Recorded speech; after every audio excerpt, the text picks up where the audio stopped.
Shalom, selamat pagi Bu Anjel dan teman-teman. Di sini saya Kevin. Saya Sila. Di sini kami akan mempresentasikan tentang Kerajaan Salakanegara. Jadi teman-teman, yang pertama ada Kerajaan Salakanegara. Kerajaan Salakanegara ini berdiri dari tahun 1300 Masehi sampai 358 Masehi. Jadi Salakanegara sendiri berarti memiliki arti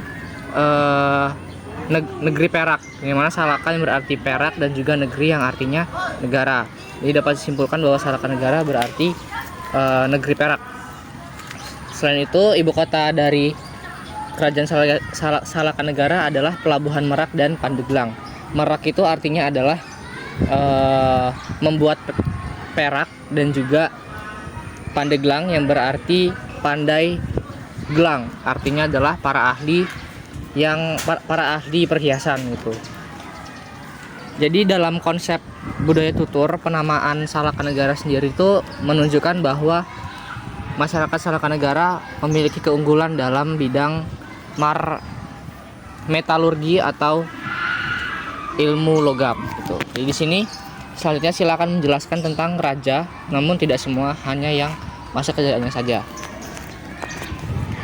Nah, raja yang pertama adalah Maharaja Dawarman pertama. Ia adalah raja pertama yang memimpin Salakanegara 130 sampai 168 Masehi. Nah, yang kedua ada Mahisa Sumardani Mahardewi.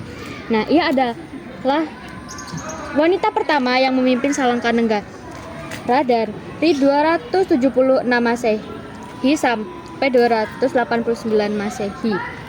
Nah, yang ketiga ada Spartikana Mahardewi. Nah, dia adalah putri kelima dari Dawarman ke-6, memimpin dari 340 sampai 348 Masehi.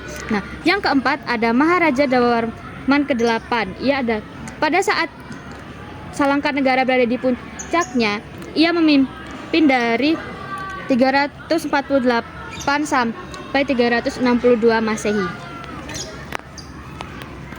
Selanjutnya saya akan menjelaskan tentang kehidupan budaya, sosial, politik, dan ekonomi pada masa Kerajaan Salakanegara. Yang pertama di sini ada budayanya. Jadi berkembangnya Kerajaan Salakanegara itu menciptakan kebudayaan Sunda, yang dimana asimilasi antara ajaran Hindu dengan Sunda Wiwitan yang menyembah Sang Hyang.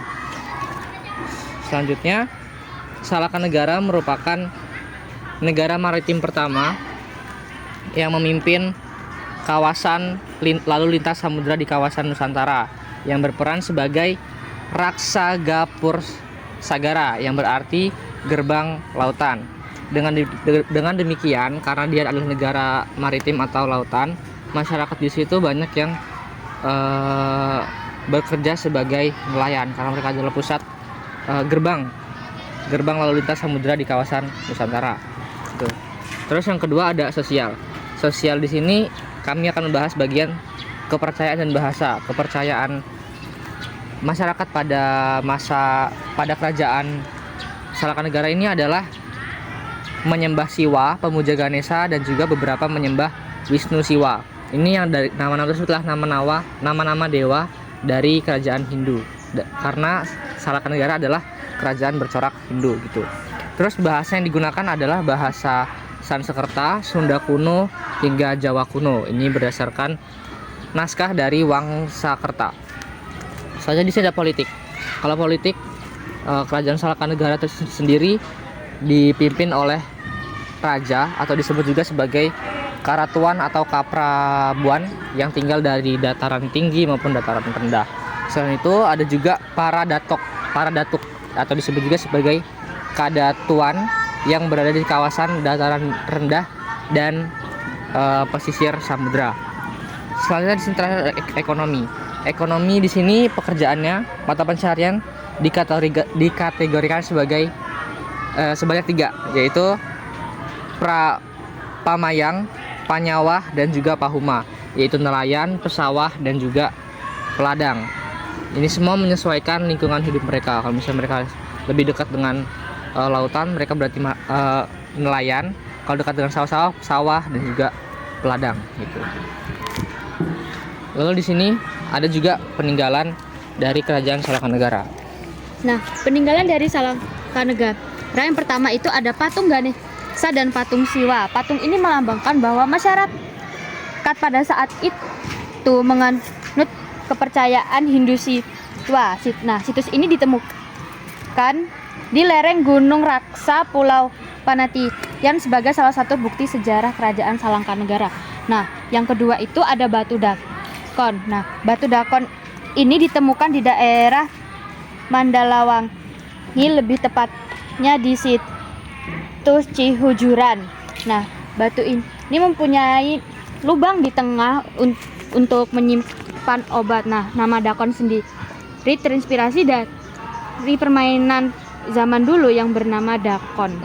Nah, yang terakhir ada batu magnet. Nah, batu magnet ini peninggalan Salangkanegara ditemukan di puncak Gunung Purwosari di distrik Sakheti, Pandeglang. Batu ini sangat unik. Jika Anda meletakkan jadi kalau kalian meletakin kompas di dekatnya, nah jarum kompas akan selalu mengarah ke batu meskipun bantalannya berbeda. Nah, jadi kesimpulannya kami belajar bahwa kerajaan Salangkanegara ini merupakan wilayah maritim yang sebagian besar penduduknya merupakan nelayan. Ini membuktikan bahwa budaya maritim sudah ada sejak zaman kerajaan Hindu-Buddha. Kami juga belajar bahwa permainan dakon sudah ada sejak zaman kerajaan Salangkanegara. Serta semenjak zaman kerajaan Salangkanegara, kemampuan untuk beradaptasi dengan perubahan jalur perdagangan dan pelayaran.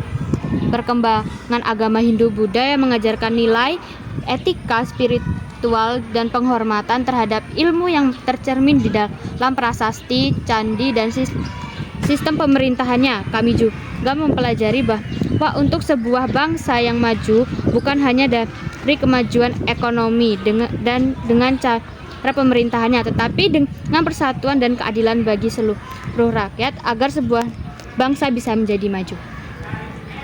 Selain itu, kami juga belajar bahwa suatu kerajaan atau suatu komunitas tidak akan terbentuk tanpa adanya persatuan.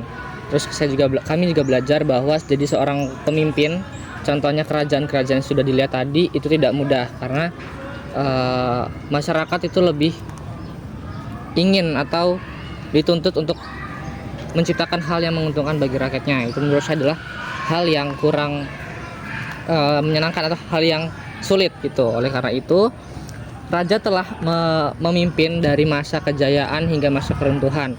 Tanpa adanya persatuan mungkin kejayaan itu tidak bakal terjadi. Jadi semuanya kami belajar bahwa semua yang ada di dalam di sini adalah ada nilai persatuan. Tanpa persatuan mungkin kerajaan Salangkanegara tidak ada gitu.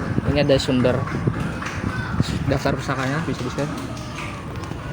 Sekian dari kami. Terima kasih, Tuhan Yesus memberkati.